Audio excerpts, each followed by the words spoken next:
I will show you the art of mixing gravy and meatballs. There's a technique to this. First, you lift the lid off. Grab the spatula in such a way, and then you mix counterclockwise. That's opposite the way the clock goes, so you mix the ingredients into the gravy. If you go clockwise, you're stirring the wrong way.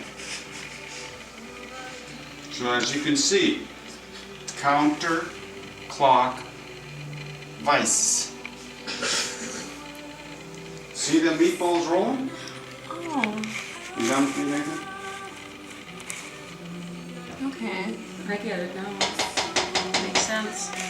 After all these years I was going clockwise, that was the problem. That was the problem? Solved. Meatballs and gravy.